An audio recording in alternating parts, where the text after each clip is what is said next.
ETF index mutual funds నేర్చుకుని stock మార్కెట్లో రాణించాలనుకుంటున్నారా? వెంటనే ఈ నెంబర్కి కాల్ చేయండి. బంగారం మార్కెట్ పరిస్థితి ఏంటి? యుద్ధం ఒకవైపు ముదురుతోంది, మరోవైపు బంగారం ధరల విషయంలో అనిశ్చితి కొనసాగుతుంది. ఇది బెస్ట్ ఇన్వెస్ట్మెంట్ ఎప్పుడవుతుంది? దీనికి సంబంధించినటువంటి విశ్లేషణ చూద్దాం. మనతో పాటు అనలిస్ట్ ప్రశాంత్ గారు ఉన్నారు. ప్రశాంత్ గారు నమస్తే. నమస్తే అండి కేశవ్ గారు. సార్, ఈ యుద్ధం ఇంకా పెరిగేటువంటి సంకేతాలు స్పష్టంగా కనిపిస్తున్నాయి. బంగారం మార్కెట్లో కూడా ధరలు ఒక రోజు దిగితే ఇంకో రోజు పైకి వెళ్తున్నాయి. ఏంటి ప్రజెంట్ పరిస్థితి? పైగా వీకెండ్. డెఫినెట్ గా అంటే ఇప్పుడు ఒక 2 సంవత్సరాలుగా బంగారంపై ఆసక్తి పెంచుకొని నిశ్చితంగా పరిశీలిస్తున్న ఎవరికైనా సరే ఒక చిన్న సలహా ఏంటంటే, బంగారం అనేది no longer it's insurance asset గా బంగారాన్ని గత కొన్ని వందల సంవత్సరాలుగా అందరూ పెట్టుకుంటూ వస్తున్నాం. ఇళ్లలో కూడా బంగారు కొంచెం కొనుక్కోవడం అంటే వెళ్ళి షాప్ లో వెళ్ళి అది ఆభరణ రూపంలో ఏదో డాలరో తెచ్చుకొని ఇంట్లో సేఫ్టీ కోసం పెట్టుకోవడం, అది వీలైనప్పుడు పెళ్లిళ్లకు, అలంకరణలకు, పూజలకు వాడడము.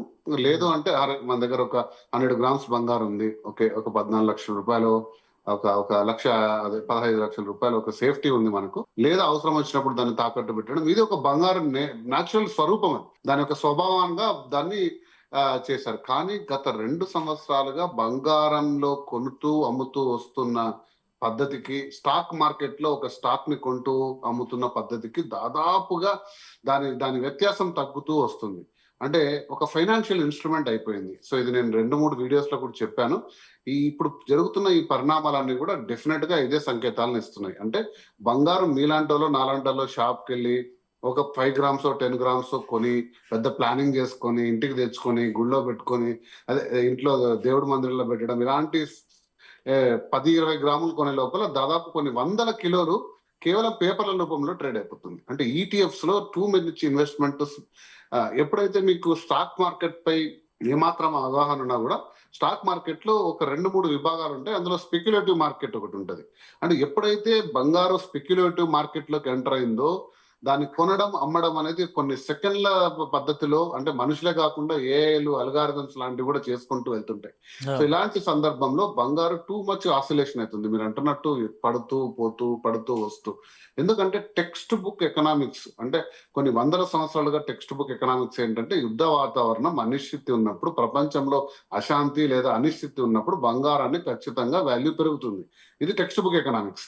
2 సంవత్సరాల వరకు మనం చదువుతూ వచ్చాము, అంటే ఇప్పటి వరకు ప్లస్ చూస్తూ కూడా వచ్చాము. అంటే పలు సందర్భాల్లో కూడా బంగారం అనేది పెరుగుతూ పోయింది. 2025లో మనం అందరం కూడా విట్నెస్, అంటే ఆర్థిక అనిశ్చితి ప్రపంచవ్యాప్తంగా వచ్చింది. గ్లోబల్ గా ఏ దేశంలో ఏ కరెన్సీ కూడా బలపడట్లేదు, వ్యాపార లావాదేవీలు అన్ని కూడా అంత లాభపడట్లేదు. ఇటువంటి పరిస్థితుల్లో బంగారం అనేది ఒక సేఫ్ గా ప్రపంచ బ్యాంకులన్నీ తీసుకోవడము, తర్వాత విరివిగా దేశాలు కూడా ఒక డీడాలరైజేషన్ వ్యవస్థలో దాన్ని తీసుకోవడంతో ఒకసారిగా 75% రిటర్న్ ఇచ్చింది. అదే ట్రెండ్ కూడా జనవరి 1, 2026 కూడా కొనసాగుతూ దాదాపు 1,75,80,000 వరకు వచ్చింది. సో ఈ మార్కెట్ లో ఎంటర్ అయినప్పుడు మనం చాలా వీడియోలు చేసినప్పుడు కూడా అనలిస్టులు అందరూ కూడా ప్రపంచవ్యాప్తంగా 2,50,000 వెళ్ళే ఒక మార్గం ఉందా, 3 లక్షలు వెళ్తుందా, 2 లక్షలు వెళ్తుందా అంటే చాలా వీడియోలు చేసిన సందర్భంలో ఈ రోజు మనం ఈ యుద్ధ వాతావరణంలో బంగారం ఎందుకు పెరగట్లేదు, పెరగడం పైపోగా ఎందుకు పడుతూ వస్తుంది, ఏంటి అంతగా బంగారు స్వభావం ఎందుకు మారింది అంటే, దానికి కారణం స్టాక్ మార్కెట్.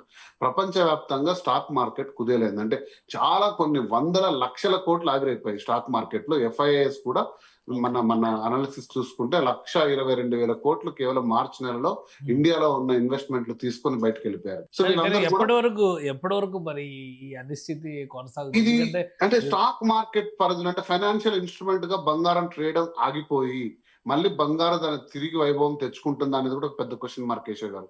ఎందుకంటే ఈటీఎఫ్ లకు అలవాటు పడిన తర్వాత ఈటీఎఫ్ లో కొనడం అమ్మడం అనేది ఒక ట్రేడింగ్ విధానంలో అవుతుంది.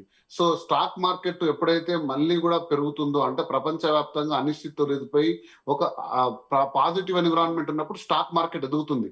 ఆ మార్కెట్ లోనే బంగారు కూడా ఎదగాలి.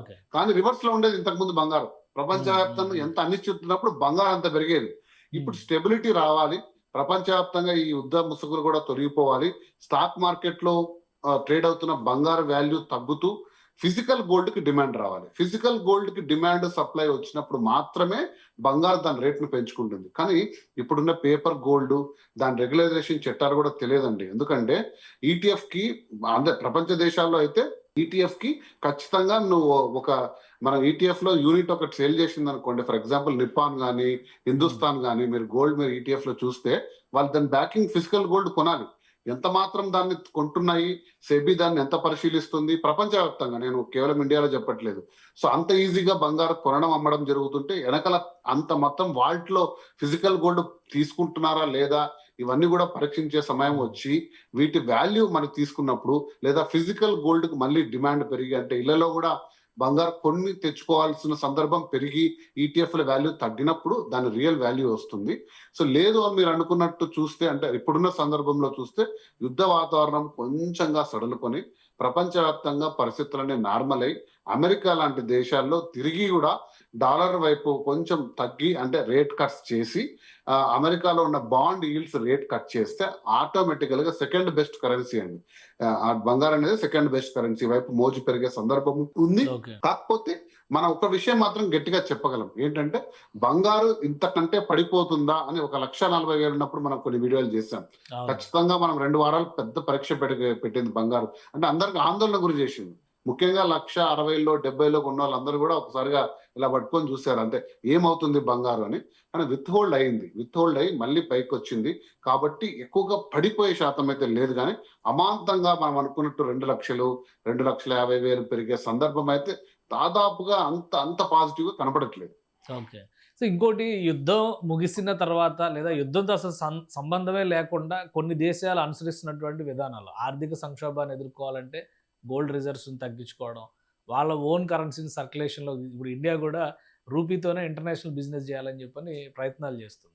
సో ఇటువంటి వాటి వలన బంగారం ధరలపైన కానీ బులియన్ మార్కెట్ పైన కానీ ప్రభావం ఏమైనా ఉంటుంది? డెఫినెట్ గా ఉంటుందండి.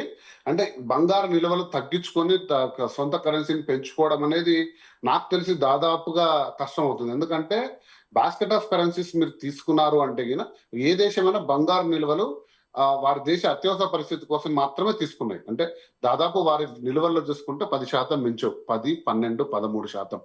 సో వాటిని కూడా అమ్మేసుకొని వాళ్ళ సొంత కరెన్సీని పెంచుకోవడం అంటూ అన్ని దేశాలకు సాధ్యం కాదు. ఎందుకంటే ప్రపంచంలో సేఫ్ గా కొనియాడబడే కరెన్సీస్ దాదాపు ఒక 5, 6, ఒక 10 ఉంటాయి. అది ఏదైనా సరే, స్విస్ ఫ్రాంక్స్ కావచ్చు, జపానియన్స్ కావచ్చు, డాలర్స్ కావచ్చు, యూరోస్ కావచ్చు, అలా కొన్ని కరెన్సీల రూపంలో పెట్టుకుంటారు. ప్రముఖంగా డాలర్ల రూపంలో పెట్టుకుంటారు. సో వాటిని తగ్గించడం అనే దానికి 2-3 కారణాలు వచ్చాయండి. మీరు అంటున్నట్టు సొంత కరెన్సీని పెంపొందించడానికి కొంత మొత్తం చేసుకోవచ్చు, కానీ దానివల్ల బంగారు ఇంపాక్ట్ కాదు. కాకపోగా బ్రిక్స్ లాంటి దేశాలు అనుసరించిన విధానం మళ్ళీ తిరిగి రావచ్చు. ఎందుకంటే 2022 రష్యా యుద్ధంతో డాలర్ వెపనైజేషన్ అయిపోయింది. అది ప్రపంచ దేశాలన్నీ కూడా నిశ్చితంగా గమనిస్తున్నాయి. మనం కొద్దిగా డాలర్ ఆధిపత్యాన్ని తగ్గించాలి. తగ్గిస్తూ బంగారు నిల్వలు పెంచుకుంటూ పోతే, సో మీరు అంటున్నట్టు ఫ్రీ ట్రేడ్ సాధ్యమవుతుంది. అంటే డాలర్ లేని ట్రేడ్, అంటే ఇప్పుడు ఇండియా ఇప్పుడు ఆయిల్ కొనాలన్నా, మిలిటరీ ఎక్విప్మెంట్ కొనాలన్నా ఎటువంటి సందర్భంలో కూడా డాలర్స్ తో మాత్రమే డిపెండ్ అయింది. సో ఒక ఇండియానే ఎగ్జాంపుల్ తీసుకొని, ఇండియా ఫ్రీ ట్రేడ్ లో రూపీ ఇచ్చి ట్రేడ్ చేసుకోగల సౌలభ్యం, అంటే మనం రష్యాతో క్రైసిస్ లో చూసాం. అలాంటి పరిస్థితులు వచ్చినప్పుడు ఖచ్చితంగా కూడా డాలర్ తగ్గుతుంది, బంగారు పెరుగుతుంది. కానీ మన బంగారు నిల్వలు తగ్గించుకుంటుందని అయితే నేను అనుకోవట్లేదు. ఏ దేశాలు కూడా తీవ్రంగా అటువైపు వెళ్ళరు. ఎందుకంటే అది ఖచ్చితంగా బంగారు విలువను తగ్గించుకుంటే మళ్ళీ తిరిగి డాలర్ బలపడుతుంది, కానీ మన దేశం యొక్క కరెన్సీస్ బలపడతాయని నేను అనుకోవట్లేదు. అయితే ఇప్పుడు గోల్డ్ మార్కెట్ లో ఇంకొక 10-15 రోజుల్లో అక్షయ తృతీయ వస్తుంది. ఈ మార్కెట్ ఇటు ఉంటుందా అటు ఉంటుందా, ఈ సస్పెన్స్ కూడా చాలా మందిలో ఉంది. ఏం చేయమంటారు? అప్పుడు వెయిట్ చేయమంటారా, ఇప్పుడు కొనుక్కోవచ్చా? డెఫినెట్ గా అండి. గోల్డ్ అనేది మీరు చూస్తే, అంటే కాన్స్టెంట్ గా 2 వీక్స్ నుంచి 150, అంటే నేను 24 క్యారెట్స్ చెప్తున్నాను.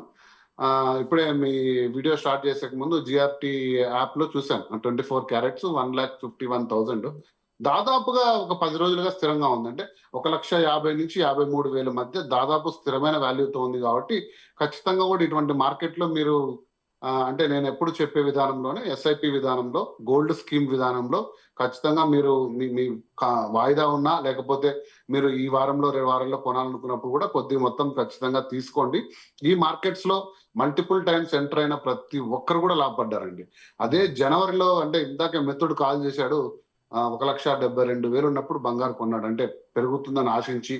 అంటే నేను వీడియోలు చూసి నేను చెప్పట్లేదు, కానీ స్పెక్యులేటివ్ మార్కెట్ లో ఫిజికల్ గోల్డ్ తీసుకున్నారు. సో ఏం చేయాలి? 2,70,000 దాదాపు 20 గ్రాములు తీసుకున్నారు, అంటే ఏమి హ్యాపీగా ఏమంటారు పడుకోండి. రోజు గోల్డ్ రేట్ చూడడం, అబ్జర్వ్ చేయడం మానేసి ఖచ్చితంగా సంవత్సరం 2 సంవత్సరాల్లో దాని వాల్యూ పెరగాల్సిన రీతిలో పెరుగుతుంది. అంతేగాని దీన్ని ఏదో పాంజీ స్కీమ్ కింద 1,70,000 కాస్త 2,40,000 చేసేయాలి, 3,40,000 చేయాలని ఆలోచన ఉంటే ఖచ్చితంగా దాన్ని ఏ లోన్ లోనో పెట్టుకొని ఆ అమౌంట్ తో వేరే వ్యాపారం చేసుకోమని చెప్పి సలహా ఇవ్వడం జరిగింది. సో కాబట్టి లాంగ్ టర్మ్ మీరు లాంగ్ టర్మ్ ఇన్వెస్ట్మెంట్ కానీ సిస్టమాటిక్ ఇన్వెస్ట్మెంట్ చేస్తున్నారంటే నిర్భయంగా హ్యాపీగా గోల్డ్ పర్చేస్ చేసుకోండి. ఎటువంటి ఆలోచనలు పెట్టుకోవద్దండి. ఈ స్టాక్ మార్కెట్ లాంటి ట్రేడింగ్ లోకి ఎంటర్ అవుతుంటే గోల్డ్ అనేది సాధనం కాదు. వాటి గురించి మీరు క్షుణ్ణంగా తెలుసుకోండి. ఈటీఎఫ్ వర్క్ అయ్యే విధానము, దాంట్లో ఎప్పుడు మార్కెట్ చూసుకుంటుండండి. ఈటీఎఫ్ మ్యాచ్ అవుతుందా లేదా, అంటే గోల్డ్ మార్కెట్ పెరుగుతున్నప్పుడు తగ్గుతున్నప్పుడు మీ ఈటీఎఫ్స్ పెరుగుతున్నాయా తగ్గుతున్నాయా చూసుకుంటే మీకు ఒక ఐడియా వస్తుంది అట్లీస్ట్. సో కాబట్టి వాటిని అంచనా వేసుకొని ఎంటర్ కాండి. మీకు బాగా నాలెడ్జ్ ఉంటేనే మీ పోర్ట్ఫోలియోలో గోల్డ్ ఈటీఎఫ్స్ ని యాడ్ చేసుకోండి, చూసుకోండి. ఫిజికల్ గోల్డ్ వరకు ఒక స్థిరమైన ఇన్వెస్ట్మెంట్ గానే పెట్టుకోండి. దాని యొక్క రూపంను మీరు మార్చాలని ట్రై చేయండి. రైట్. థ్యాంక్ యూ ప్రశాంత్ గారు విశ్లేషణ అందించినందుకు. ఇది గోల్డ్ మార్కెట్లో జరుగుతున్నటువంటి పరిణామాలు, రాబోయేటువంటి అక్షయ తృతీయ ముందర జరగబోయేటువంటి పర్యవసానాలు, వీటన్నిటిని బట్టి చూస్తే కనుక స్కీమ్స్ మీద ఆధారపడి చేసేటువంటి పర్చేస్కి ఎలాంటి ఇబ్బంది ఉండదు. కానీ మార్కెట్లో మరికొంతకాలం మాత్రం ఈ ఫ్లక్చుయేషన్స్ కంటిన్యూ అయ్యేటువంటి అవకాశం ఉందని చెప్పని ప్రశాంత్ గారు విశ్లేషిస్తున్నారు. ఇది స్పెషల్ డిస్కషన్. Keep watching.